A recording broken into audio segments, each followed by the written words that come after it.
Hi friends, it's Dana here. Today I have a brand new book for you. It is called Rocket Writes a Story, where we get to find out how Rocket gets inspiration for his very own story. And this book is by Mr. Tad Hills, who we had the pleasure to meet yesterday at a book fair. And he wrote us a note that said, "To the Bush family, what's your story?" He wants to know what we would write if we wrote a story. I'd like to know what you would write if you wrote a story too. So let's find out how Rocket gets inspired to read his story. Rocket loved books. He loved to read them to himself or sit quietly by his teacher, the little yellow bird, as she read them aloud. Rocket even liked the way books smelled. When he opened a new book, it smelled like a place he'd never been to, like a friend he'd never met. The little yellow bird agreed, "Books are inspiring. They make me sing." Rocket loved words too. After snack time, his teacher would say, "Rocket, why don't you use that nose of yours to sniff out some new words?" And off he'd go. He'd fetch some nice ones like buttercup, and nest, and bug. "I'm looking for words," Rocket would announce to anyone who would listen. Rocket always brought his words back to the classroom and wrote them down. The little yellow bird would help him spell the tricky ones, and then they'd hang them on their word tree. Sometimes the bird added her own words to the collection. "This one is small, but I promise it'll come in handy," she'd say. "Magnificent," chirped the little yellow bird once their tree was covered. "Now what shall we do with all these splendid words?" Rocket thought all afternoon. Then he had an idea. Rocket left school that day with a very waggy tail. "I'm going to write a story," he declared to Fred and Emma. "My story will be an adventure about the great wide world," he told a butterfly. "I will use many words," he explained to Mr. Barker. "Hello up there," he called as he passed the tree where he had found the word nest. "I'm going to write a story." The next day, Rocket returned to his classroom. It was time to begin. He looked down at the blank page, and the blank page looked up at him, but no story would come. At snack time, Rocket gave up. "I don't know what to write," he told his teacher. "Don't worry," the little yellow bird replied. "One of the hardest parts of writing is coming up with a good story, but it's one of the most fun too. Perhaps you want to write about something you've seen?" "A bug?" asked Rocket. "Yes," sang his teacher. "Stories need good characters." "Or what about something that happened to you, or something you really enjoy?" "My favorite stick?" suggested Rocket. "Of course," said the bird.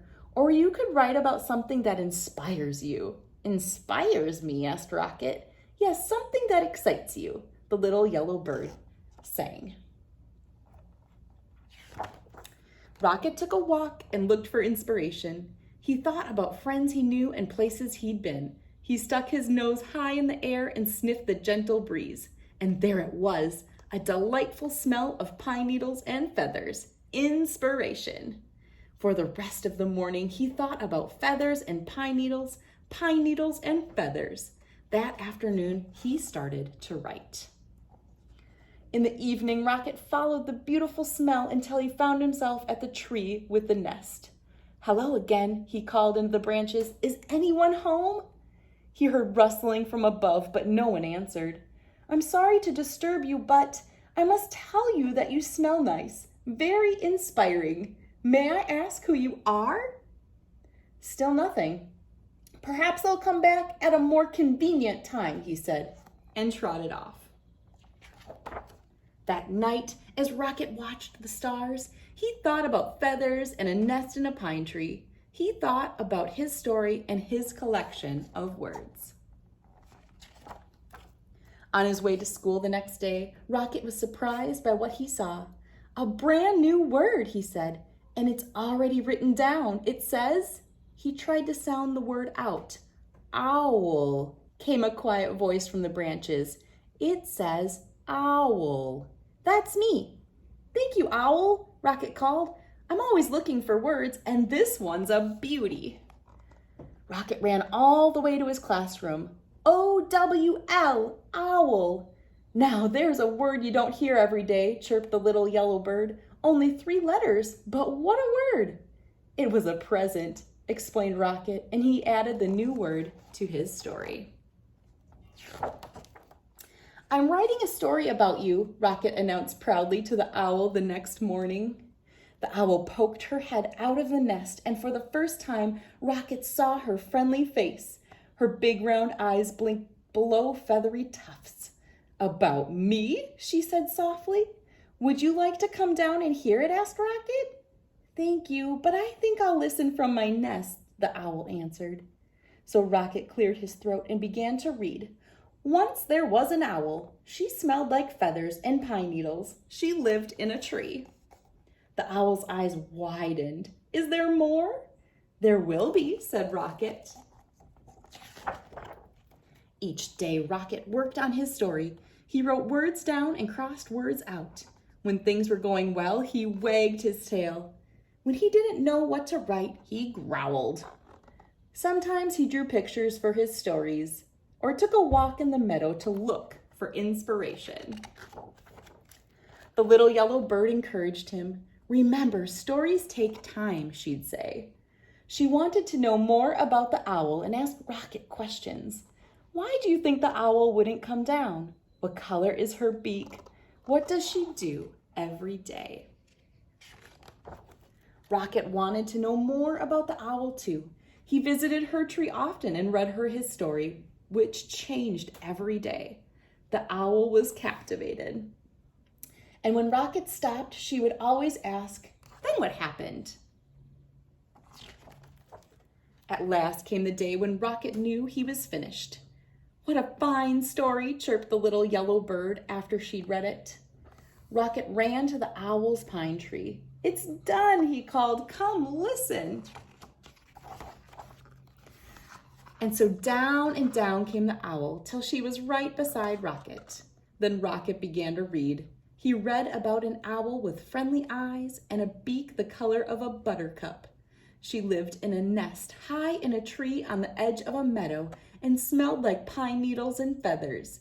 She liked to nap in the daytime and listen to stories.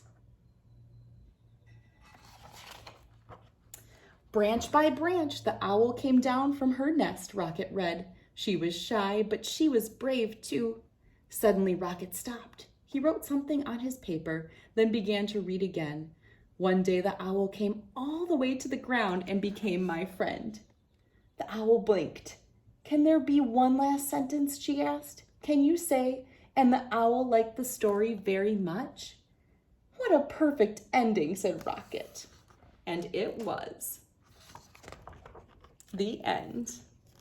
All right, friends, what a story and what a friendship. That is just a lovely book, and I hope you can get inspired to write a story as well. I would love to read it if you want to send it to me. Thank you so much for reading this book with me, and thank you to Tad Hills for giving us so much inspiration. Thanks, friends. Bye.